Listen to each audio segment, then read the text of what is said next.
年夜饭上，我给弟弟家的小外甥女包了500块红包，弟媳嫌钱少，阴阳怪气的把钱扔在我脸上。大老板的钱我们要不起，不是说今年还买了一套别墅吗？那给孩子就500块钱，看不起谁呀？向来乖巧的小外甥女看我的眼神也充满怨恨。我默默捡回了红包，他们哪里知道红包里还有一张20万的银行卡。我孑然一身，这辈子的宗旨只有赚钱。从小我和我弟关系就好，所以他的女儿我也视如己出。从出生到现在上幼儿园，我包圆了孩子的早教和培训班。他们没有买房资格，我就一顿操作，让他孩子能上学。弟媳从小穷怕了，她对我说话有些夹枪带棒，经常挂在嘴边的就是有钱人的钱有酸臭气。为了这个孩子，我全当看不见。小朋友嘴甜，有什么也记得我，一声声姑姑叫得我高兴，我就对他更上心了。我去国外待了1年，许久不见他们，也怪想他们的。听说他们最近生意上碰到了困难，周转不开，我特地赶回来过年。知道我弟抹不开面子找我借钱，我把存有20万块钱的银行卡放在给孩子的红包里，这笔钱要亲手交给他们我才放心，所以我特地赶回来。吃了年夜饭，我还要赶回城里赶项目。弟媳他们没多久也回来了。我没想到平日里乖巧可爱的甜甜，竟然胖了一大圈，满身的肥肉，看起来很不适。一进门，弟媳朝着弟弟挤眉弄眼，目光流连在我带的年货上。桌子上都是我托关系才买到的新款包包和化妆品，还有一些难得的菌菇海参。哎呦，那么多好东西，啧，真是有钱。我就说这有钱人就是舒坦，也不知道老天怎么那么不公平，像你这样的人都能赚到那么多钱。我是大专生，他是本科，他向来看不上我的学历。林宇，你看你姐多有本事，这就是有钱人过的生活吧？你怎么就不行呢？窝窝囊囊的，让开点，我要拍个朋友圈。说罢，他就推开孩子蹲下来拍照。孩子也大吵大闹说要吃这个吃那个，他猛地推开我，我差点就绊倒了。好在我抓住了沙发的扶手，怎么短短1年不见，孩子就成这样了？我爸妈脸上的表情也不太好看。我妈打圆场，甜甜，马上要开饭了，等会再吃零食好不好？谁知道弟媳阴阳怪气，怎么了？难道他买的东西我的孩子就吃不了？从进来到现在，甜甜看都没看我一眼。我弟一脸尴尬，弟弟推了推他，抱歉地看了我一眼，叫了声姐。我摆了摆手，没放在心上。他陪着我弟打拼很辛苦，只是人爱慕虚荣了一点，也无伤大雅。马上要开饭了，我家的惯例就是饭前发压岁钱。弟媳拔高音量，眼神在我的包里来回看。姐，你今年可赚了不少钱吧？我可听说你买了套别墅啊。反正你也没个孩子，自己留那么多钱干啥呢？林宇要是能像你这么能赚钱，我做梦都笑醒了。我只当他夸我了。没有，今年生意也不好做。可是他却一脸不屑地看着我。这都是你们这种臭有钱人骗人的说辞而已。他每次说话都带着刺，我懒得放心上。弟弟打着马虎眼，这话就算是接过去了。上好了菜，我转身拿准备好的红包。弟媳和甜甜一脸期待地看着我，扭过头对上弟媳的眼神，我背后一凉。他那真算得上是双眼放光，就像一头饿狼。甜甜迫不及待地摇着我的手臂，脸上的肥肉乱飞。姑姑，姑姑，我要红包！姑姑，我要大大的红包！我从来没见过他这个样子，他的手几乎都要插进我的口袋里硬拿了。记忆中乖巧可爱的样子瞬间破碎。弟弟适时阻止，呵斥了一声：甜甜，你怎么能对姑姑那么没规矩？一旁的弟媳却默认她的行为。我有些头大。姑姑，红包，我要红包。即使很不体面，但是我的脸上还是笑着。好好好，姑姑给红包。弟媳不停地张望我的口袋。小孩接过了红包，当场就拆开了。甜甜拆开了红包，钱，红色的钱。妈妈，你看，跳跳还没来得及拆，就被弟媳抢了过去。他们的表情无比失望。就500，他阴阳怪气地反问。我错愕地看着他们的反应。他们2个工资不高，我们这普遍都是100-200的红包，500已经不少了。弟媳的表情变得有些难看，她把红包丢在了我妈面前。大老板的钱我们要不起，不是说今年还买了一套别墅，那给孩子就500，看不起谁呀？还说是一家人呢，就这点钱打发叫花子吗？我们才不占这个便宜，500块钱我们自己也能赚，用不着你施舍。他的嘴巴就像弹珠，一口气把我踩了个遍。林雨，他说是你姐姐，本质上就是看不起我们。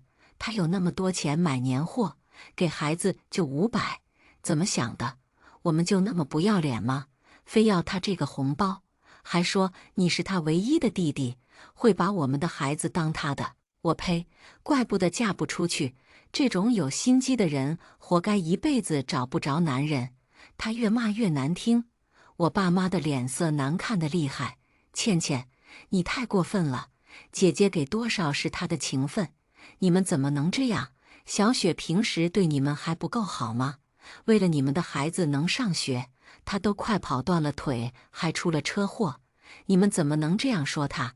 她冷笑一声，我就知道她看不上我们，谁知道她是不是故意作秀的？再说了，她有钱，不就是动动手的事吗？少说的那么高大上。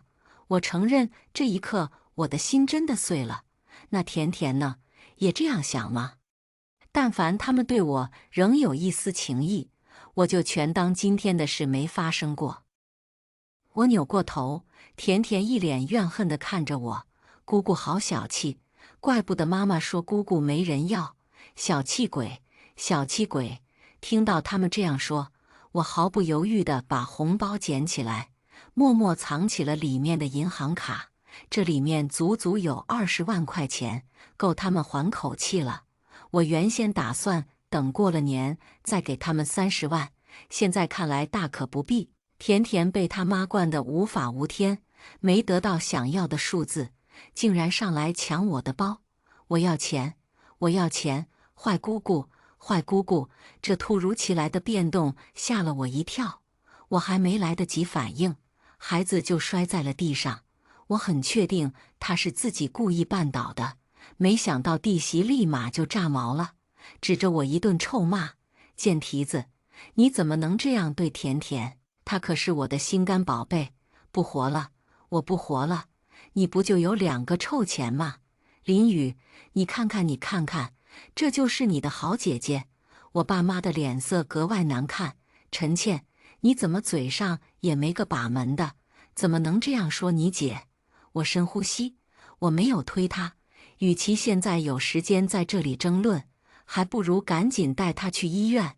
甜甜哭得厉害，忽然举起手打我的腿。坏女人，坏女人！弟弟看不下去，皱着眉拉开了她。好了好了，别这样说姑姑，再这样爸爸生气了。谁知道甜甜哭得更大声了。我摁着她，毫不顾忌地拽住她的头发，冷下了脸。别哭了，闭嘴！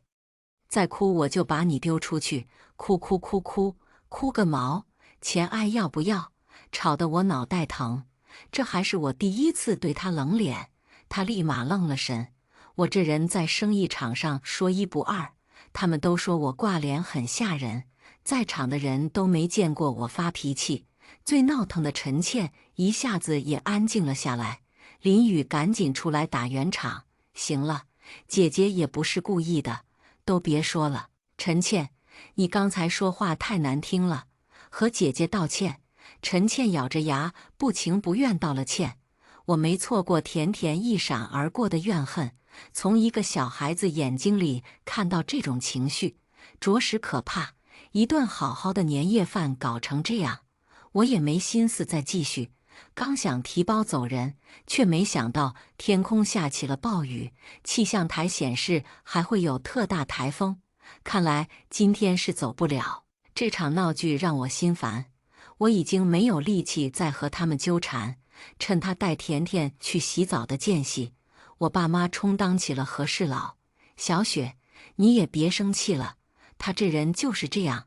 看到我弟为难的样子，我叹了口气，行吧，阿宇，你和他之间的事姐不该多嘴，这次希望是最后一次。我没有那么多精力把心眼用来对付家里人。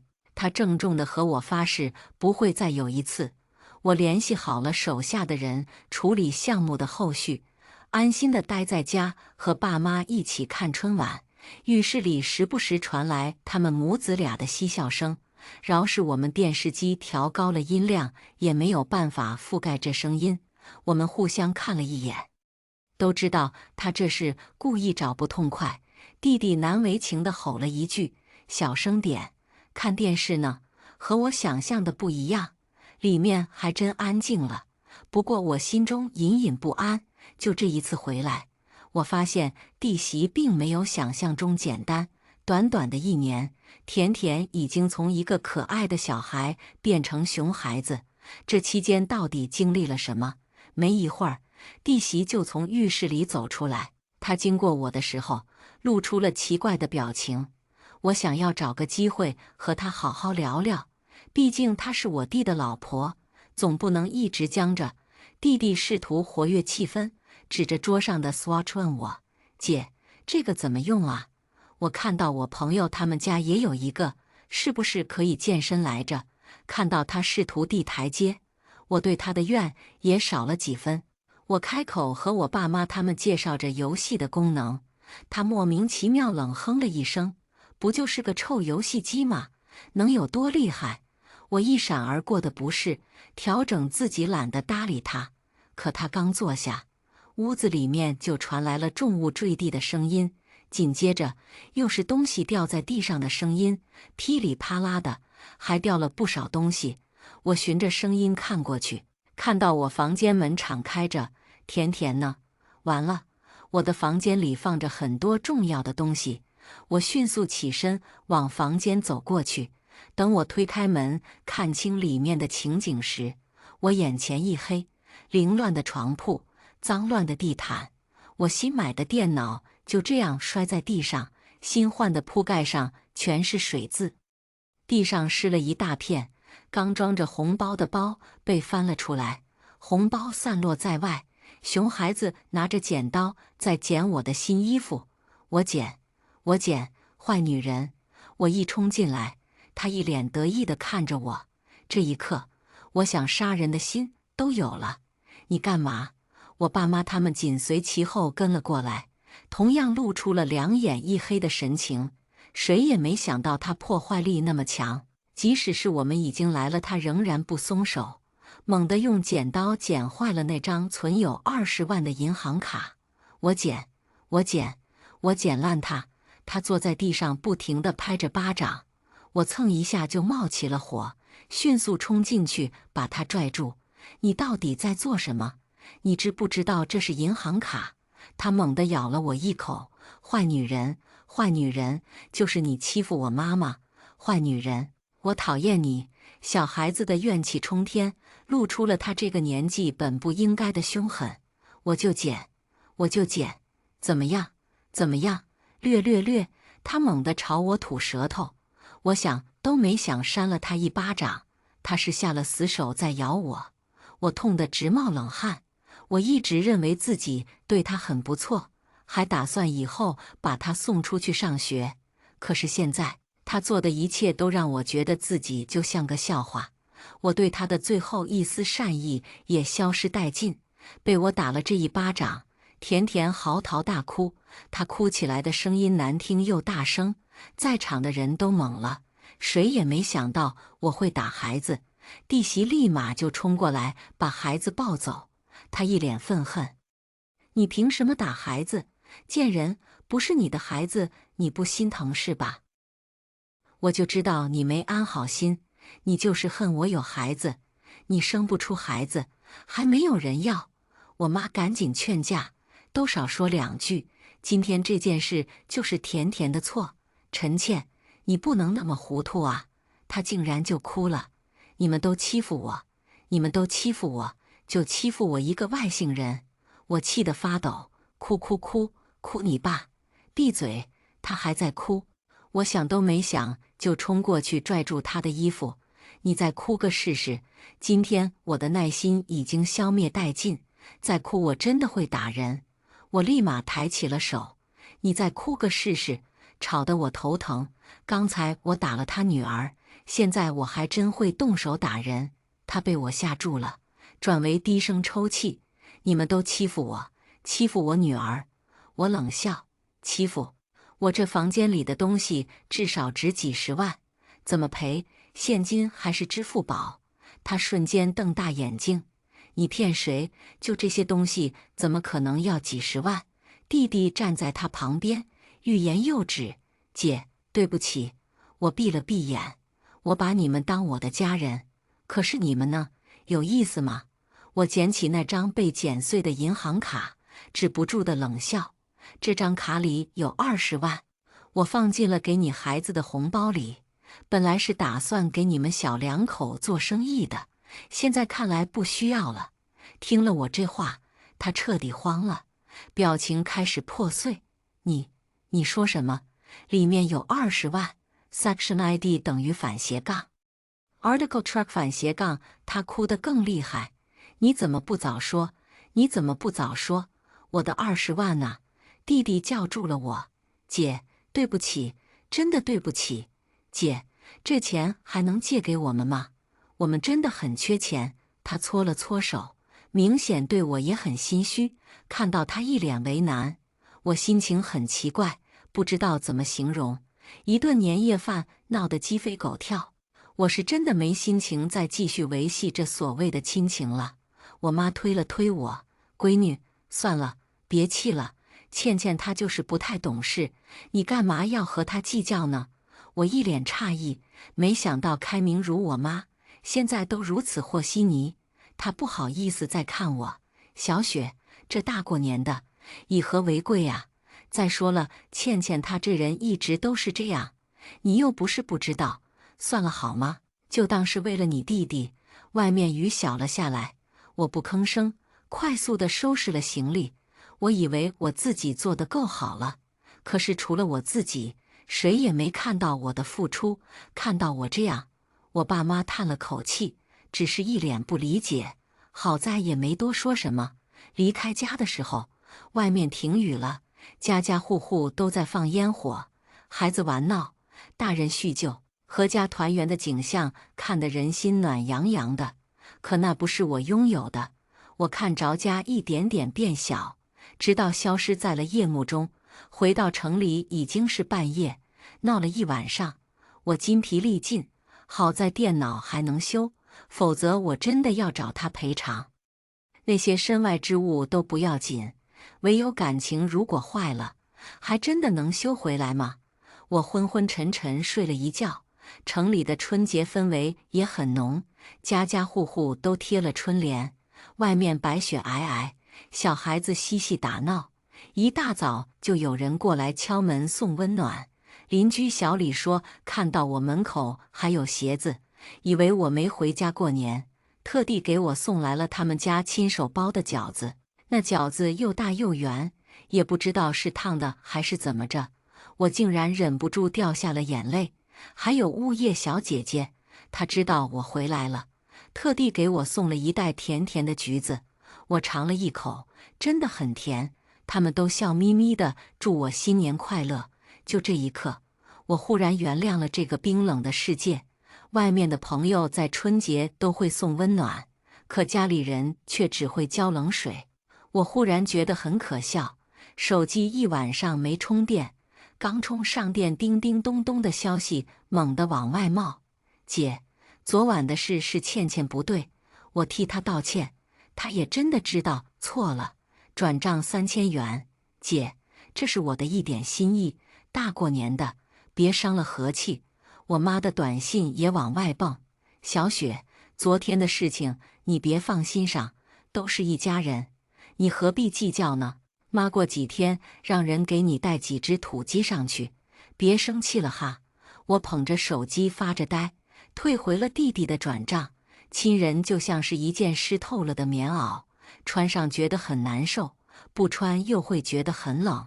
我性格独立，可不代表我就不想要家里人的关心。似乎一切都绕不开钱，我叹了口气，把不好的情绪甩开。因为工作的原因，我只能暂时留在这边，等过了元宵再离开。可没想到，就在这时，我弟带着他老婆上门了。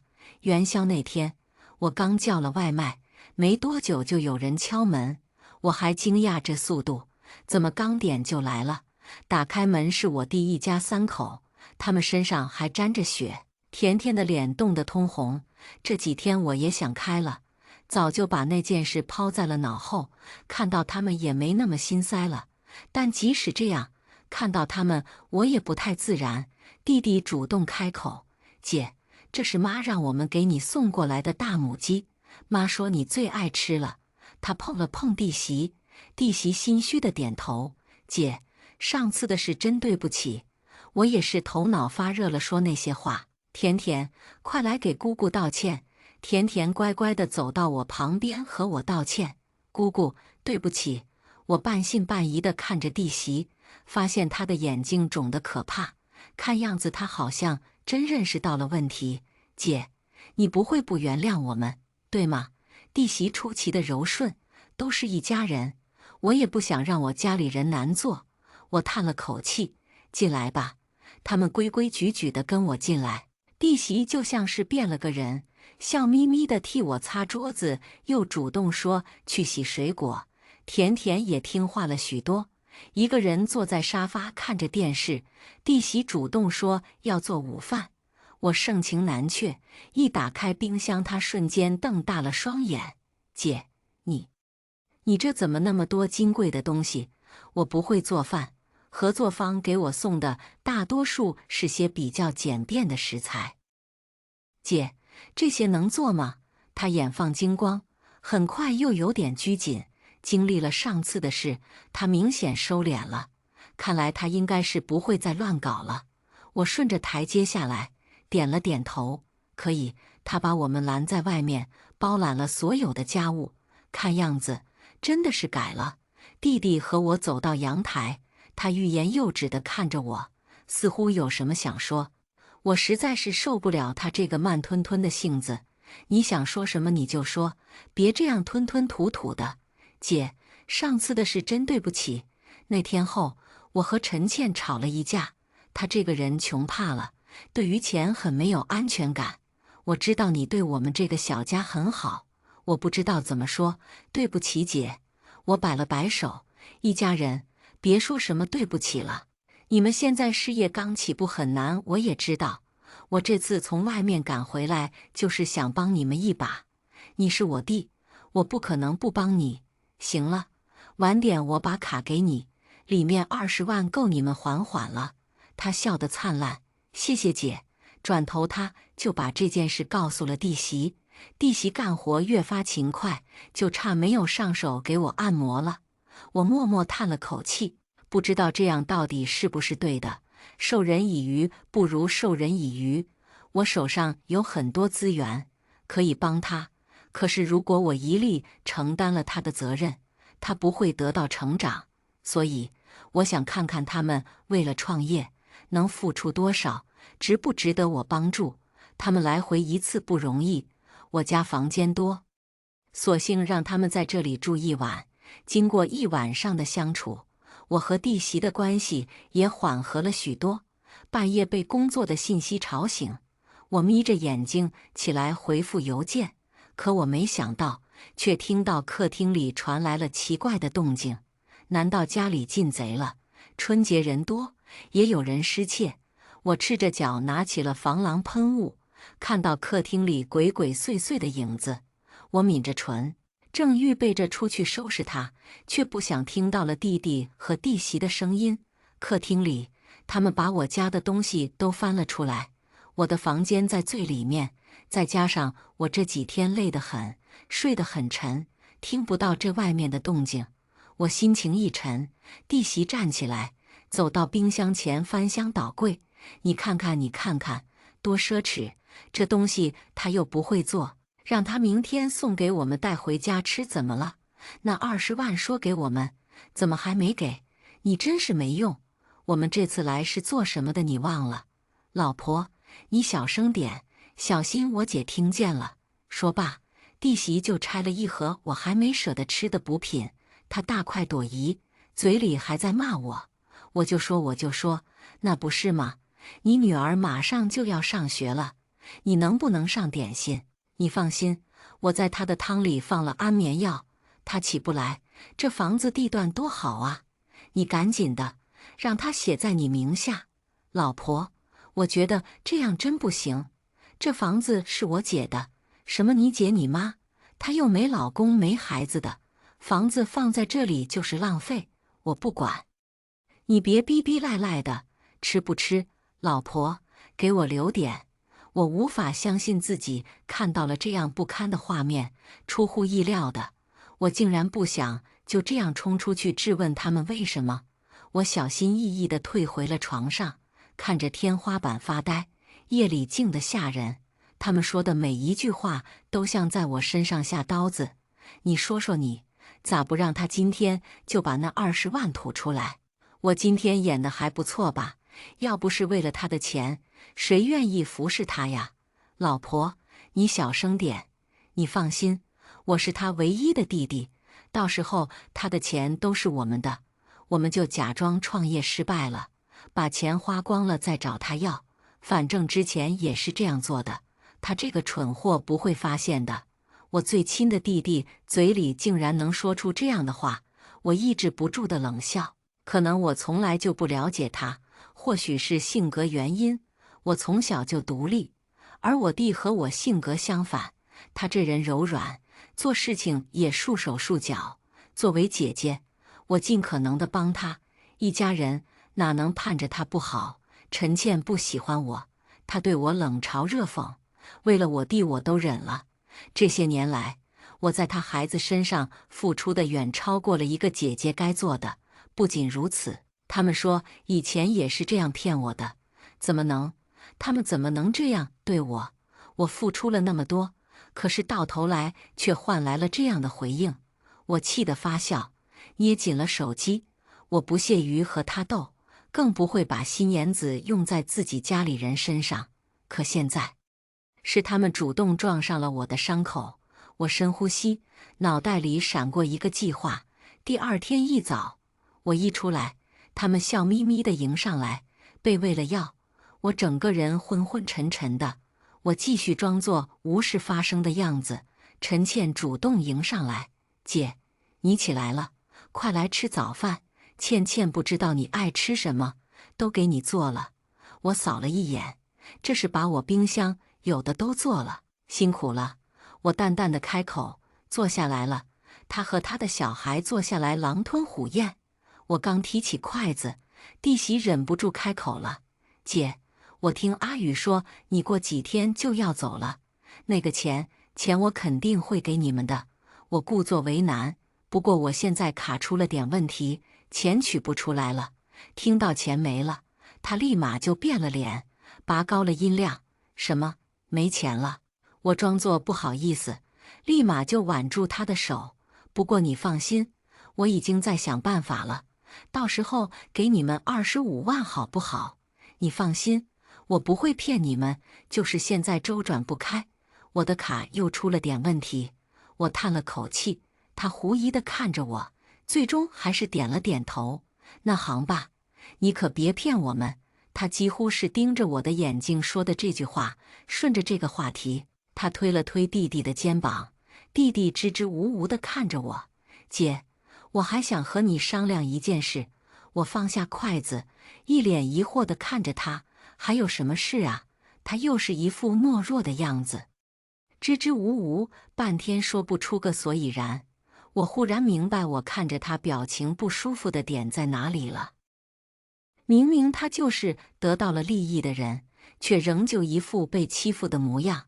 我真想剖开他们的心看看，他们的心是不是黑的？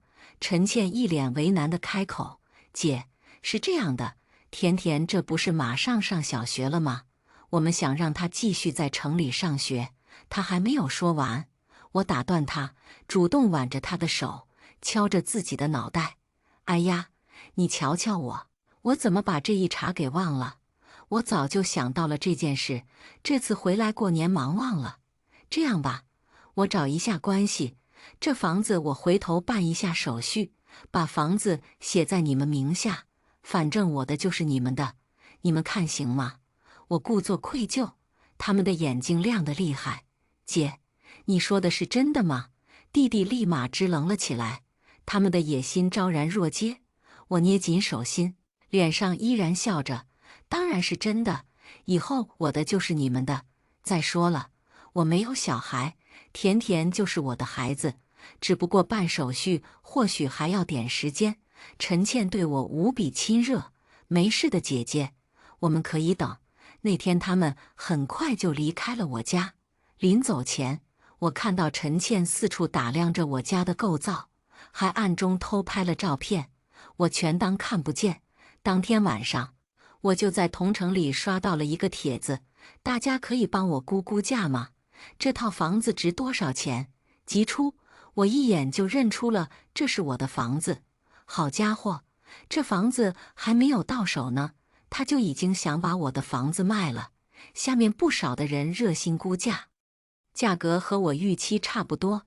真的吗？我的天哪，竟然能卖那么多，太好了！看他的回复，我能脑补他的兴奋。谢谢大家的估价，房子我会找合适的买家，有需要联系。我微微扬起嘴唇，切了小号联系了他。这套房子你要卖吗？我愿意在他们估价的价格上再加50万。他几乎是秒回：“你说的是真的吗？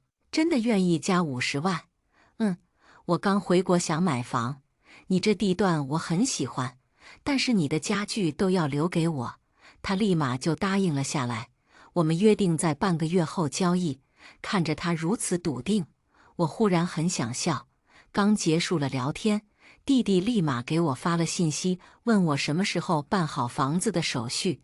我敷衍他还要1周，他急也没有办法，他们已经急得快要哭了，直接找上了门，对着我欲言又止。小号上，我说要提前收房，问他什么时候可以交易。为此，我追加10万，他答应我马上能拿到房子。我暗中找人调查了他们，发现他们自从知道我会给钱后，花钱如流水。不仅如此，我还发现我的好弟弟还染上了毒瘾，他背着陈倩借了一大笔钱。这些年来，我给他的钱他都拿去赌了。可是他外表老实，我愣是没发现他竟然是这样的人。他的声音把我拉回现实：“姐，孩子马上就要上学了，房子的事怎么样了？我们真的很着急。”“对呀，姐，你不会让甜甜不能上学吧？”我无比淡定，这不是还有大半年呢，不着急，我在托人走动了。你们放心吧，很快，你们的事我都在上心呢。我打发走了他们，手机震动了几秒，中介给我发来了信息：“姐，你那套房有人出价了，对方开的价在我的意料之中。”我们一拍即合，很快就签了合同。以前总觉得买套房子在家附近能有归属感，可实际上，这反而让他们对我虎视眈眈。弟媳还在催促着房子的事，我先给了一部分钱稳住了他们。谁知道这笔钱刚到他们那里，弟弟就拿走去赌钱，在赌桌上输得一干二净。我并不担心我爸妈会被他们拖累。经过这次回来，我发现这些年来我看到的父母形象不过都是我自己幻想的，他们心里只有自己，就连爱我弟也是演出来的。我忍不住冷笑，我已经给他下了最后通牒，如果没有房子就取消交易。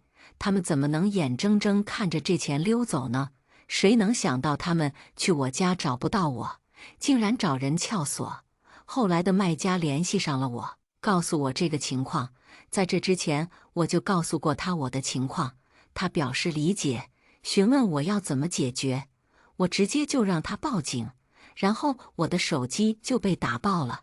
卧槽，你终于接电话了，臭婊子！我们的房子呢？你怎么把房子卖了？你是不是有病？你怎么能这样？给我钱，我要钱！弟弟索性也不装了，我急促地咳嗽着：“你过来找我吧。”我给他发了个地址，和旁边的工作人员确认了一下妆造。镜子里的我格外虚弱，毫无血色。他们气冲冲地闯了进来，看到我的样子都吓了一跳。你这样是怎么回事？我从包里甩出来一大堆合同和检查报告，哭得梨花带雨。弟弟，你可要救救姐姐呀！我的货因为手续不对被扣了，现在供货商也跑了。我欠了一堆货款。弟媳半信半疑，怎么可能？我攥着合同给他们，上面白纸黑字写得清清楚楚。他的目光忽然看到了另一个地方，我迅速收起来。别看！他立马抢走。看到上面的内容，瞬间瞪大眼睛。癌症！我快速地咳嗽着。别看！你们能借我点钱吗？我这病医生说只要100万就能治好。可是他们却像看到了什么晦气的东西，猛地推开我。我趁机咬破血袋，吐了一地的血。弟媳尖叫，猛地拉着弟弟逃离现场。为了加强可信度，他们刚出门，几个彪形大汉提着刀冲着我来要钱，几个人演得像模像样。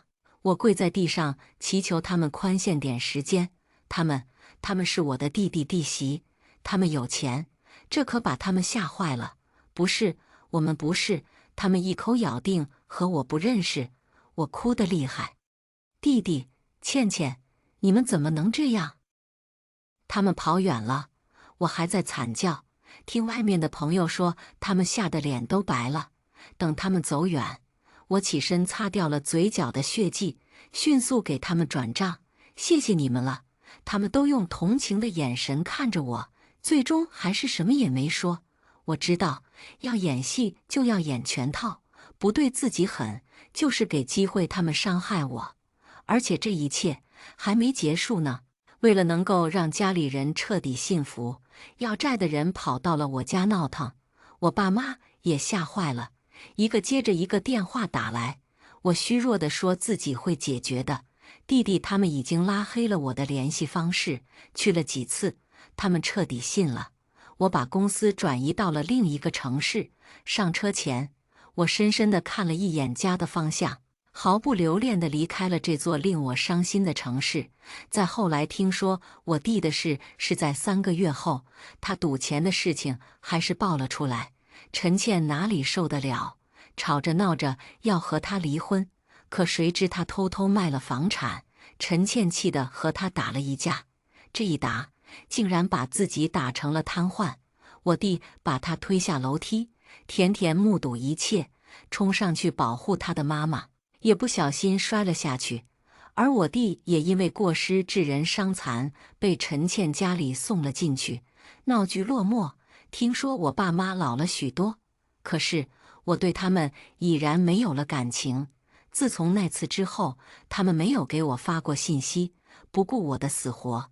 而我又何必在意那么多呢？外面阳光正好，我的幸福生活才刚刚开始。接下来，我们来听下一个故事。丈夫是远近闻名的孝子，长兄。婆婆生病，他大包大揽，转头吩咐我请假照顾。侄子想要新手机，他拿走女儿的奖学金，把钱给弟弟。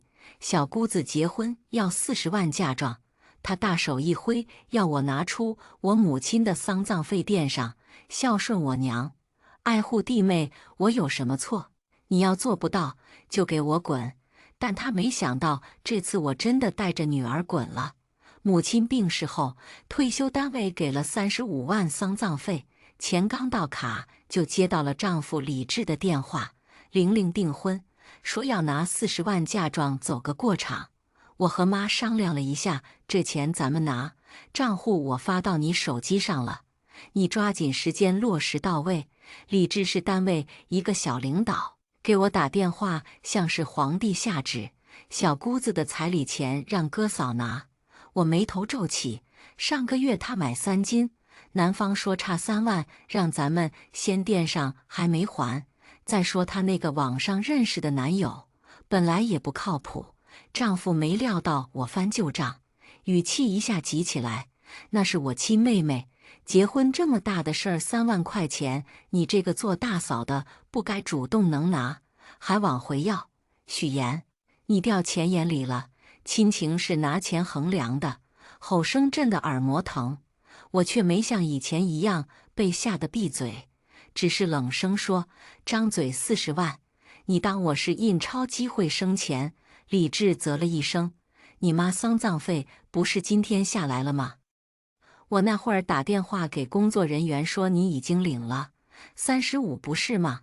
再加上我平时给你的家用，别告诉我你手里连5万都没有。转完账赶紧回家做饭，今天学校放假，家宝爱吃海鲜，你这个做大娘别小气，多买点，把闺女叫回来。别又像是上次一样躲出去，弟弟来了，姐姐不在家陪着，这孩子让你教的没有一点亲情。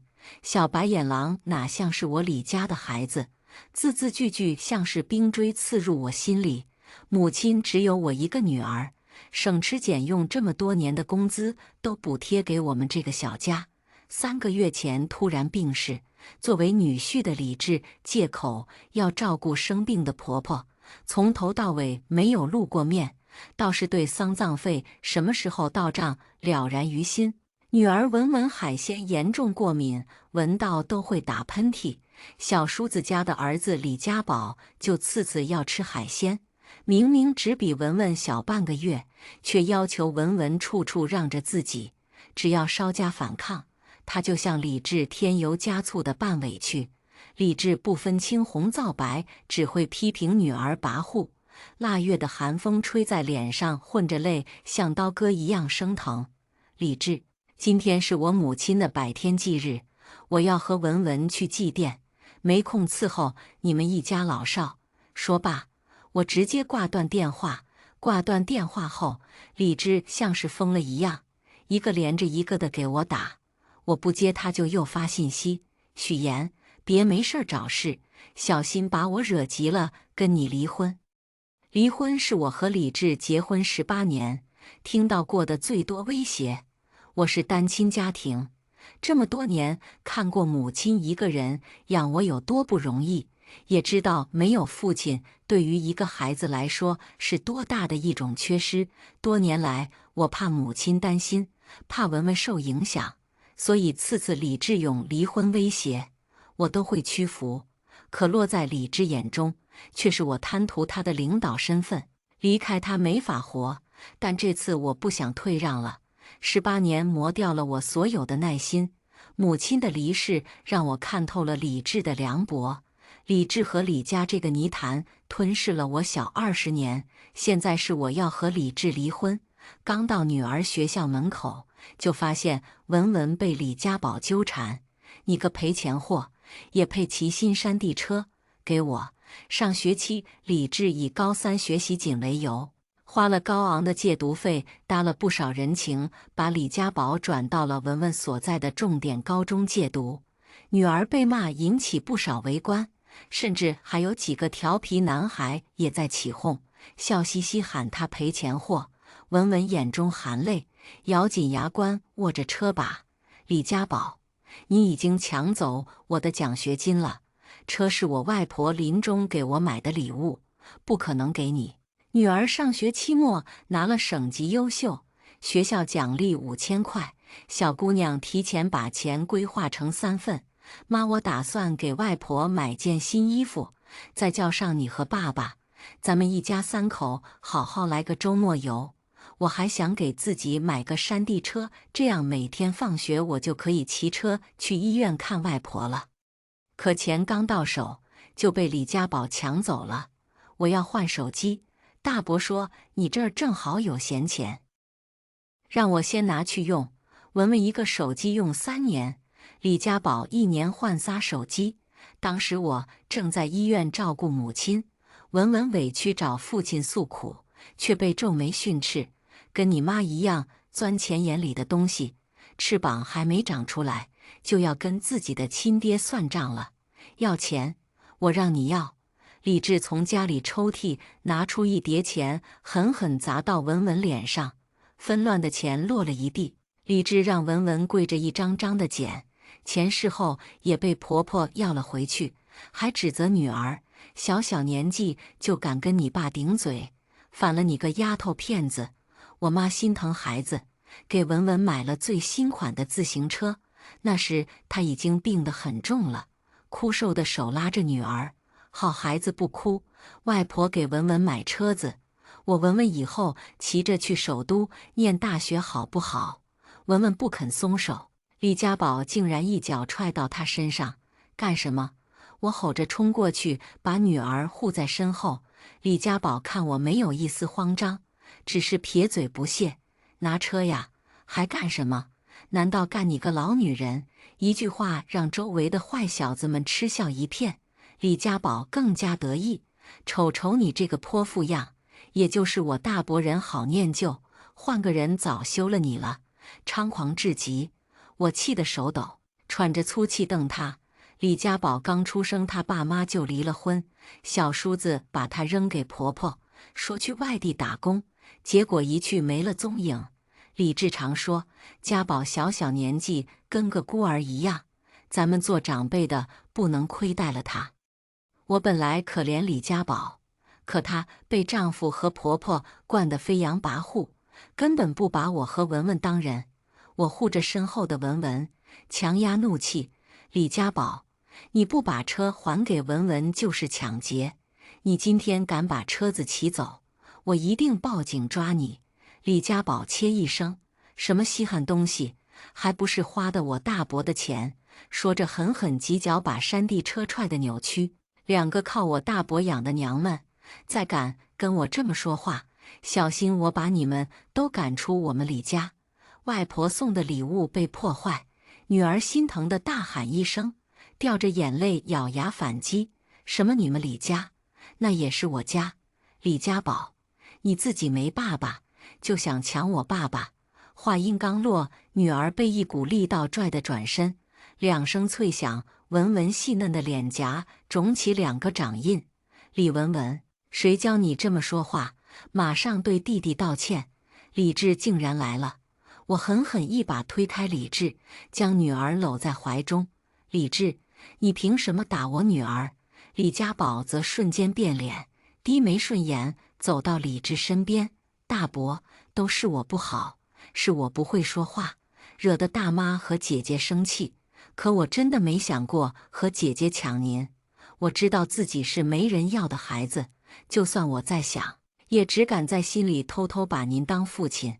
对不起，大伯，您要怪就怪我吧，别和大妈、姐姐生气，更别为了我和他们吵架。只要咱们一家人和睦，我受点委屈没关系。文文气得眼泪啪嗒啪嗒的掉。爸，不是这样的，是他抢我的车，还踹我，骂我和妈妈。看着女儿忍着委屈，还想让他爸主持公道的模样，我心里像是被挤了一颗柠檬，又酸又涩。孩子想不明白，为什么亲生父亲却从来不站在自己这边。但我早看透了李治，他满心里都是他妈、他侄子、他妹妹，根本就没我们娘俩的位置。果然，李治皱眉怒斥：李文文，你给我住嘴！我都亲耳听到了，你还狡辩。要不是我今天开车来接弟弟，还真被你平时那个假装老实的样给骗了，成天好的不学，坏的不拉。李治边骂边恶狠狠地看着我：这就是你教出来的好女儿，一点人情味都没有。今天你们娘俩要是不给家宝道歉，那就别怪我不给你们留脸。我们李家容不下你们这种薄情寡义的女人。”文文还想说什么，被我一把拉住手腕。我盯着满眼冒火的李治和他身后得意洋洋的李家宝，声音平静又冰冷：“李治，车是我妈给文文买的，跟你们李家没关系，还给我们。”李治眉头瞬间拧成一个疙瘩：“什么你的我的？我还要跟你说多少遍？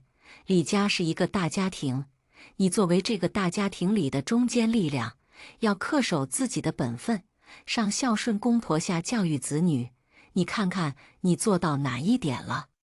你看看李文文现在被你教成什么样子了？”我刚要反驳，却被李治的一阵手机铃声打断。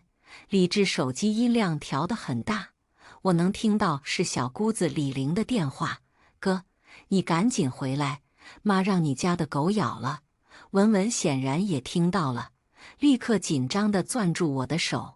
狗是文文收养的流浪狗，养了快2年了，小狗却一条后腿，却温顺亲人。文文叫它来福，希望它以后否极泰来，余生幸福。我和文文都很喜欢来福，李治却嫌它脏。文文平时把狗养在楼下车库，婆婆不知从哪里听人说狗脑能治偏头痛，明里暗里好几次叫李治把来福的脑子撬开给他。来福不会平白无故咬人，我心里也跟着发凉。李治狠狠瞪我和文文，还傻杵着干什么？还不赶紧上车回家看我娘！人冷血，养出来的畜生也没人性。李家宝眼珠子一转，抢话：“大伯，你拉着大妈和姐姐先走，我给姐姐把车子骑回家。”来不及犹豫，我和文文被李治不由分说塞进了车。在李治一路的咒骂声中，车轮疾驰到车库门口，离着2米开外，一阵浓厚的血腥气扑面。不等车停稳，文文率先跳下车，紧接着就是一声既绝望又伤心的惨叫。我和李治一起冲过去，只看了一眼，李治转身干呕。躺在地上的来福已看不出本来的面目，从下颚被生生掰开了头，肚子生里抽搐的一股一股，被高跟鞋跺出一个个血洞。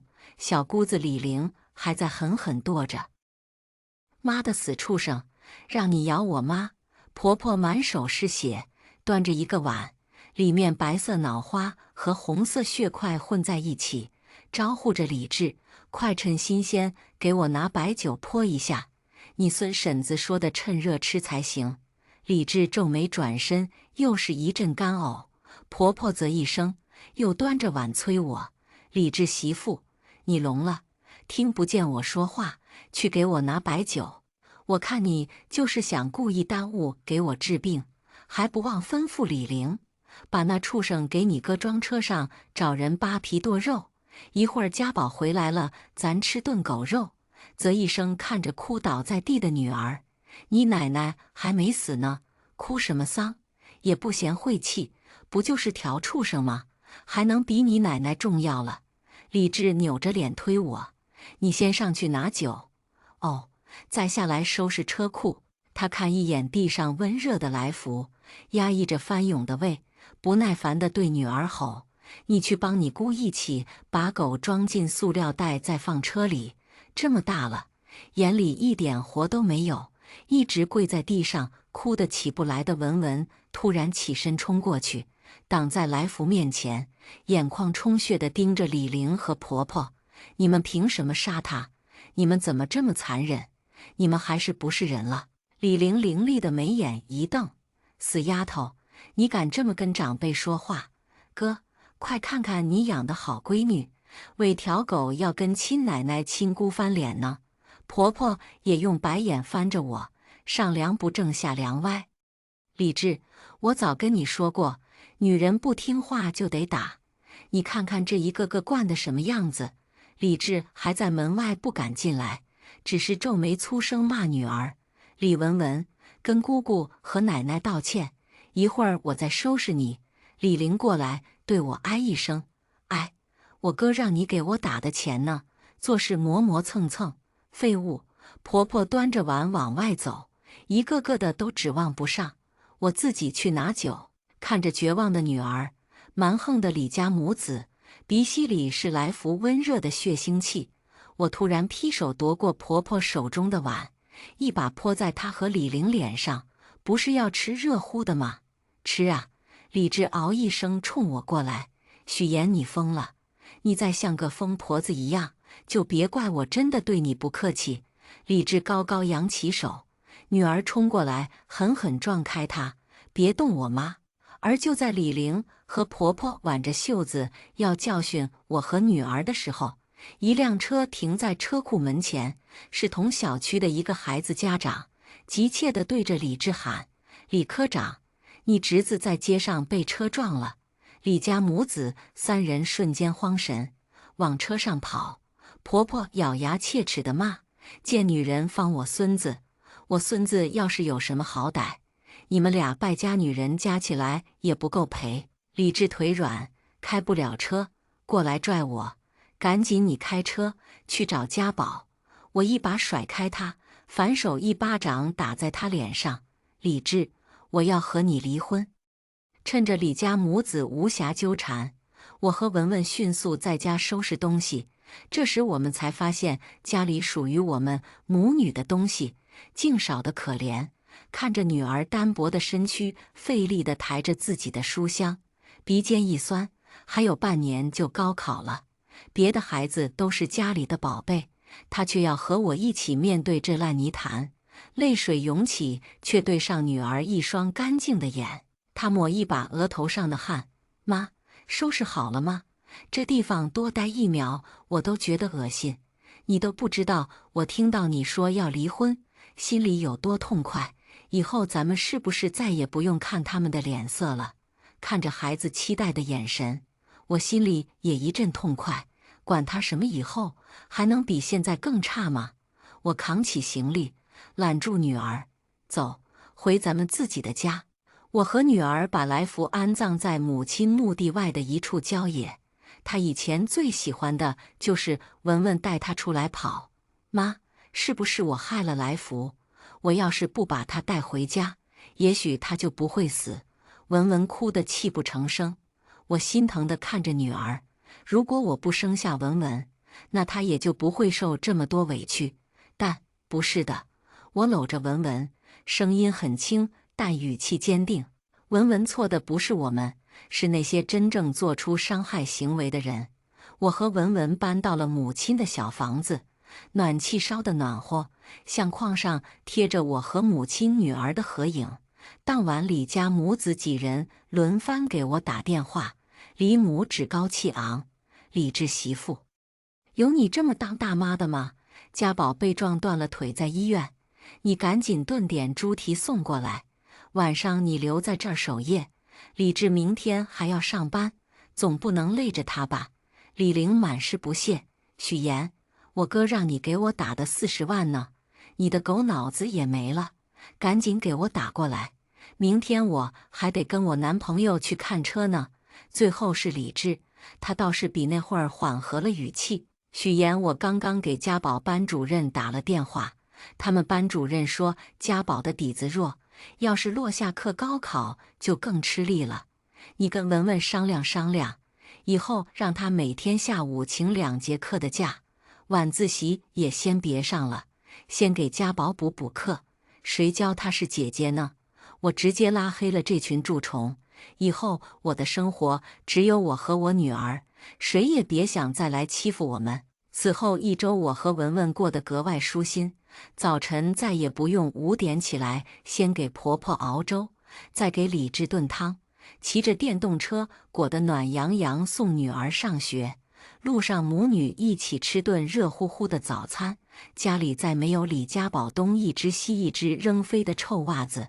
没有吃饭时，李玲拿着筷子摔打打得平判。晚上女儿伏案学习，也不用心惊胆战。李治醉醺醺地回家，拉着我们开家庭会，逼着我们做检查。某天晚上，文文洗完澡，端着温牛奶窝在沙发靠在我肩上：“妈，我第一次体会到了书里说的家是温馨的港湾。您不知道，刚刚我洗澡的时候习惯性锁门，战战兢兢地脱衣服时，猛然想起现在家里只有咱俩，心里有多庆幸。文文突然小心翼翼地看我，爸爸这几天一直给我发信息，说要接我们回家，还说等我高考结束要带咱们一起去旅游。妈，你会回去吗？女儿小心地询问，让我心里一阵发堵。李志又开始发甜枣了。李家宝刚转校时是住在我家的，但他竟趁着文文洗澡的时候偷看。我和文文要报警，李志一把摔碎了我的手机。家宝都说了自己不知道里面有人，谁让文文自己不锁门？我看这就是你们娘俩容不下家宝。那次我第一次跟李志发了疯，我从厨房抄出菜刀，要么让你侄子滚出去，要么我就砍死你们再自杀。李志赶紧护着李家宝出了门，恶狠狠地骂我疯婆子，只留下文文吓得抱住我哭喊：妈妈不要，别丢下我自己。妈妈。第二天李志破天荒拎回了我和文文喜欢吃的早餐，都是一家人，有什么过不去的？我叫家宝去住校就是了。细想起来，18年的婚姻好像一场拉锯战，每次我强硬一些，李志就退2步哄2句，一次次的压低我的底线。我搂着女儿，安慰一笑：你想回去吗？文文连连摇头，眼里还是询问。直到听到我坚定的回答，才长舒一口气，不回去，这次肯定跟他离婚。妈妈再也不会让你回到那个家。我已经找了律师诉讼离婚，算算时间，现在李志应该已经收到了。没想到李志当晚竟找上了门，他拎着一袋膨化零食，像是什么都没发生。文文，爸爸给你买好吃的了。文文面露难色的接下，里面满是虾条、蟹棒、鱼豆腐。李志又从兜里掏出一盒10几块钱的大宝递给我。冬天冷，你骑着电动车别又冻了手。我没接东西，也没说话，李志就自顾自地进来要脱外套。明早你别起来做饭了，我去买点回来吃。吃完饭我开车送文文上学。你收拾收拾，先把东西送回家，再去医院看家宝，顺便换玲玲。边说边观察我的脸色，见我神色如常，笑一笑，声音也扬起来。你别说，小玲这回倒是真顶事儿。见我忙妈岁数大，自告奋勇说要替嫂子分担，留在医院守夜，我就说真有事儿，还得是一家人。文文，你也得跟姑姑学习。明天去跟老师说一声，以后每天下午去医院给你递补课。我抓起他刚扔到沙发上的外套，又扔回李志身上。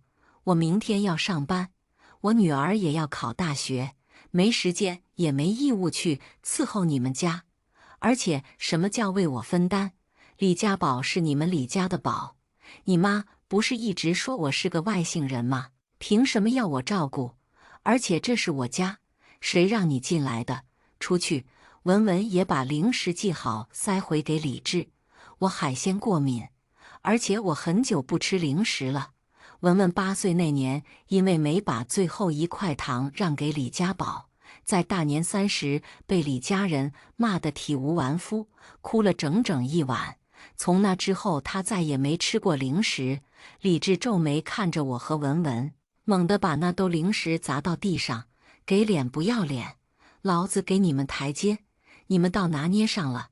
离婚，老子不跟你离婚时，可怜你们娘俩，没了老子这个顶梁柱，你们孤儿寡妇的，哪个想欺负你们都行。文文声音发颤，却毫不退让。没有别人欺负我们，是你一直都在欺负我们。他妈的，小兔崽子跟老子顶嘴，我让你找打！李志抬手要打，我咬牙抓住他重重落下的手，冷冷举起手机，上面是刚刚的录像。李志，我已经跟你起诉离婚了，你私闯民宅，还想动手伤人，我现在就可以报警抓你。到时候你的领导、你的下属都会戳你脊梁骨。你的小科长也就做到头了。李治抬手又要摔我手机，我瞪眼呵斥：我已经上传云盘，你摔了也没用。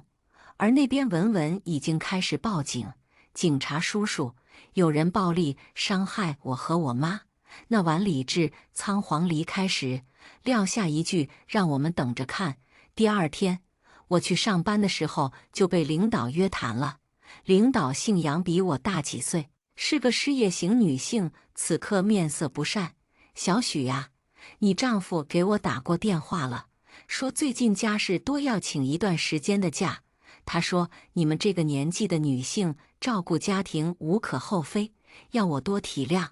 但你也知道我这儿是开公司，一个萝卜一个坑，你总请假，我这儿的确受影响。这样你先顾好家里，我叫人事先给你办离职。反正李科长也说了，你家不等着你挣钱。心里像是蹿起一团火。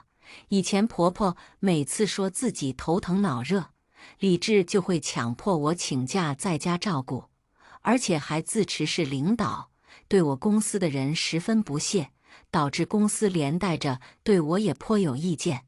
我赶紧跟杨总解释，说明自己正在办离婚，以后绝不会轻易再请假。刚说完这话，手机疯狂震动，是女儿的班主任。文文妈妈，你快来学校。文文的奶奶和姑姑说要给孩子办退学，还说孩子的父亲已经同意了，在班里乱吼乱叫，还辱骂老师和校长。孩子都高3了，学习成绩优异，好好的，为什么退学？你们作为家长也太不负责了吧！火一下子烧到头顶。杨总也听到我手机里的声音，盯了我良久，把笔扔到桌子上。许妍，我真想不明白，你一个成年女性，工作能力也不是没有，怎么就让这帮人踩在脖子上拉屎？你如果不能保护自己的女儿，生出来干嘛？还不快去！就在我出门的时候，杨总又叫住我，坐公司的车，能快点？学校走廊就听到文文哽咽抵抗的声音：我不走，我不退学。李母拔高着嗓音：死丫头片子，你弟弟腿折了，你不去照顾，上什么学？李玲一双尖长的指甲掐着文文的胳膊：听话，姑还能害你吗？姑给你找了个好人家，嫁过去有别墅豪车，彩礼就给50万呢。你上个学到最后能是啥？还不是给人家打工？你可别犯傻！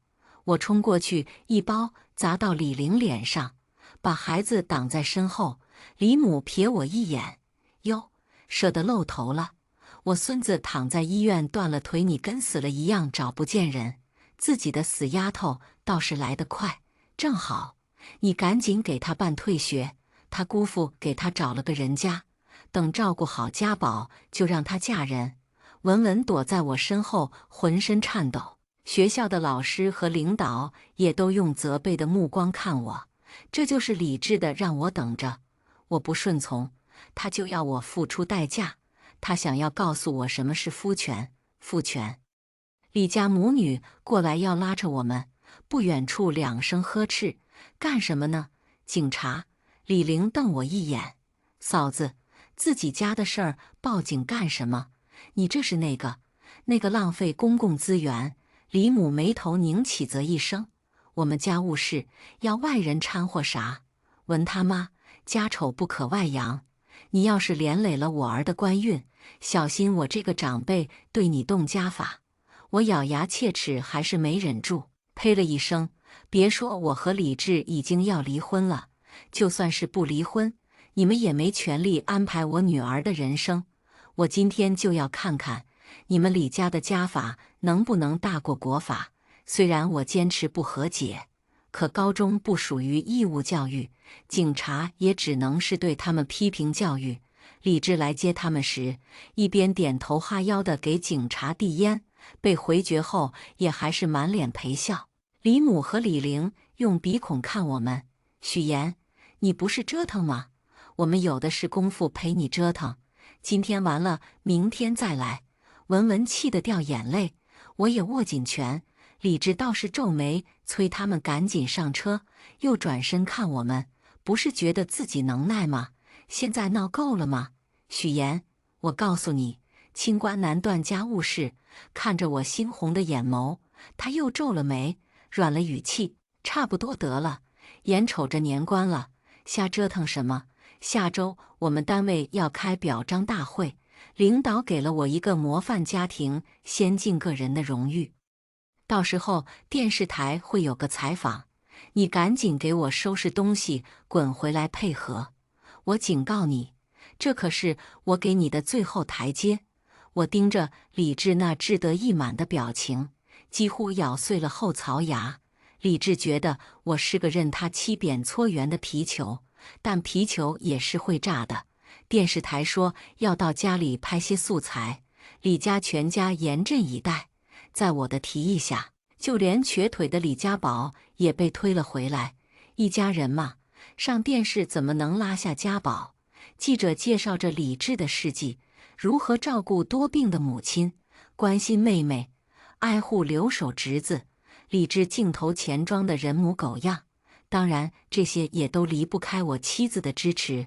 我妻子本来是独生女，没什么大家庭观念，这么多年在我的影响熏陶下，逐渐有了觉悟。还有我的女儿，都说家长是孩子的老师，我女儿常说有我这个榜样，她非常骄傲。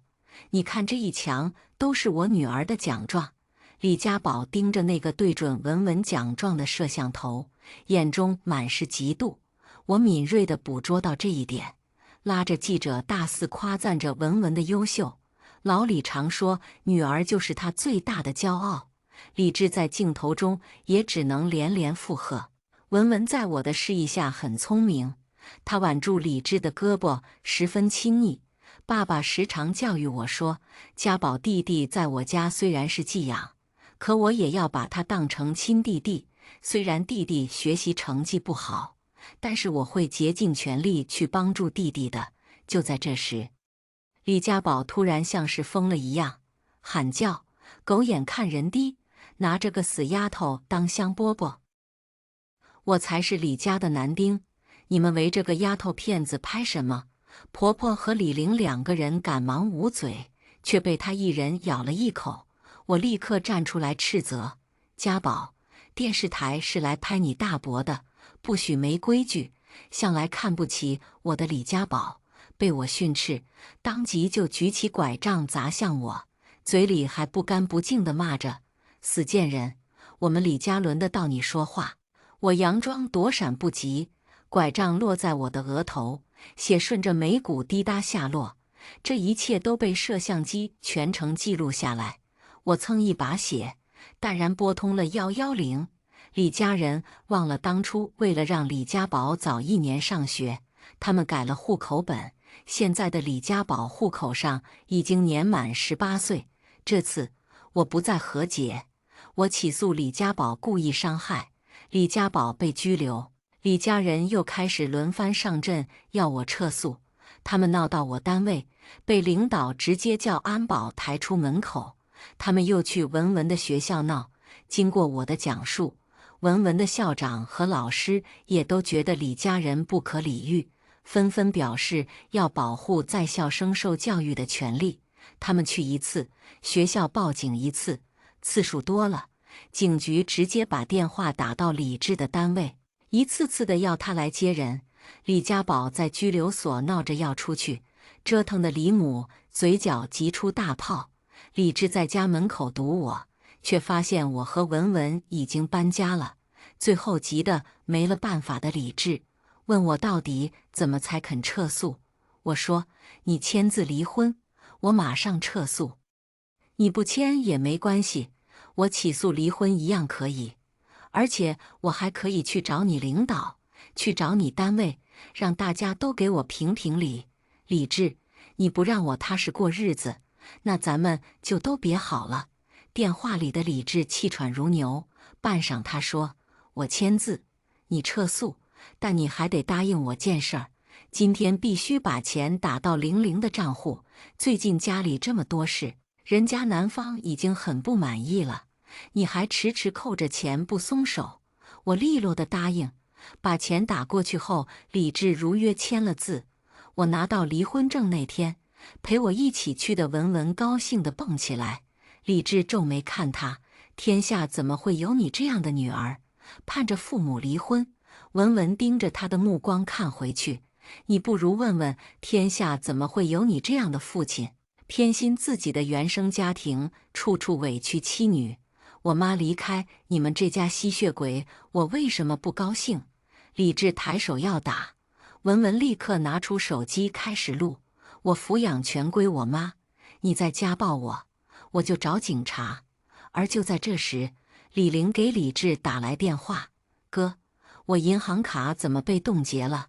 我还要给我男朋友买车呢，许岩打过来的钱为什么被追回了？等等，你们是干嘛的？为什么要带走我男朋友？什么杀猪盘？这倒是怎么回事？李玲那边还没完，紧接着又是一个电话冲进来。李母语气焦急：李治怎么回事？怎么他们还是不肯放你侄子？许岩那个贱人不是答应撤诉了吗？李治瞪着一双牛眼看我。许岩，你怎么回事？我暴毙冷笑一声，怎么回事不明显吗？我反悔了呀。李治，你凭什么以为你对我的伤害是这一纸离婚证能消除的？做错事是要付出代价的，不仅他们，还有你。我把李治这些年的所作所为汇总材料，实名举报给他领导，而且还把他那晚威胁我和文文的视频、李母、李玲在学校闹事的视频、车库门口李家人的恶心通通汇总起来，剪辑在一起。杨总帮我雇了一辆巡回广告车，围着李治的单位一圈圈的转。李治的同事们纷纷出来看热闹。李科长这个大孝子，感情是牺牲自己前妻女儿孝啊？什么孝子？这不活脱一家子伥鬼，狗皮膏药吗？李治一夜之间在单位抬不起头来，领导约谈说他给单位带来的影响实在恶劣，让他主动申请退居2线。与此同时，公司的宣传部也帮我在网上造势，公布了李家人的恶行。一旦激起千层浪，很快就有网友自发地贡献出很多素材，包括当日在学校门口李家宝侮辱我们母女的视频，学校直接把李家宝开除。而几个在学校被李家宝骚扰过的女孩也勇敢地站出来起诉了李家宝。文文也指证了李家宝对她进行过骚扰。这下李家宝直接从拘留所被关进了看守所。那边李玲的男友也因为涉及杀猪盘犯罪被依法逮捕，而审查中发现李玲曾多次帮她男友找未成年少女，打着和富豪结婚谈恋爱的旗号进行不法勾当。李玲也被抓走配合调查。李母逼着李治去走关系，你这个科长是白当的吗？赶紧把你妹妹、把你侄子给我救出来！你要是不去，就是不孝子，就是要逼死你老娘！人家说只要咱们拿钱就能和解，你赶紧给我筹钱去！离婚时法院判处财产对半，李治当时要了房子，把所有存款都给了我，现在哪还能拿出钱来？李治给我打电话，许岩夫妻一场。就算离了婚，我也还是文文的爸爸，我们还是一家人啊！你不能眼睁睁看着亲人受难无动于衷吧？我呸一声，李治，你知道什么是离婚吗？我跟你本来就是陌生人，是因为跟你结婚才被你们这帮伥鬼缠身，现在我跟你1毛钱关系都没有，你怎么还有脸给我打电话？对了，顺便告诉你，文文改姓许了。以后我女儿只会支付你法定的赡养费，除此以外，我的孩子跟你没有任何关系。李治茫然地看着被挂断的电话，回家后面对要死要活假装喝农药的李母：“你个没用的废物，你妹妹侄子都在里面，你怎么有脸在外面？你想不出办法，我今天就死在你面前。”被李母逼得没有办法的李治，竟然铤而走险地动用了公款，结果当即就被发现。虽然他立刻归还了赃款，卖掉房子交了罚金，可工作是保不住了。李治一夜白头，想不明白自己怎么就到了这一步。那边李母还在忍不住的埋怨，终于点燃了这个孝子的引线。李治一拳挥在李母脸上，还说：“还嫌害得我不够惨吗？他们被关进去是因为他们活该，跟我有什么关系？都是因为你们连累的许言和文文不要我，是你们让我妻离子散。”字字句句像是冰锥刺入我心里。现在李母被打得气若游丝：“你个不孝子，你个王八蛋！那是你妹妹，是你侄子啊！你还敢打你娘？你早晚天打雷劈，老娘就不该养活你！”说着，李母竟然伸手一指，戳进李治的眼里。一声惨叫后，李治像是受伤的野兽，抓着李母的脑袋重重磕在地上，李母当场死亡，李治被依法逮捕。而李母的死亡竟牵扯出一件我们所有人都没想到的事：李治竟然不是他的亲生儿子，两人鉴定没有血缘关系。原来李治只是李母当初捡到的一个弃婴。得知真相的李治像是被抽了魂，他在狱中又哭又笑，像是疯了。后来李治在监狱中数次给我写信，求我再去看他一眼，信中极尽卑微和哀求，说自己现在真是有眼无珠，放着好好的日子不过，是自己活该。我立下遗嘱，死后我的财产都是你和女儿的。我竟为了几只与我根本没有血缘的畜生，伤害了我的妻女，更搭上了自己的一生，让我死前知道真相，是老天对我的惩罚。此后的每一天，我都会朝着你和文文的方向叩头，不求原谅，只求死前能再见你们一面。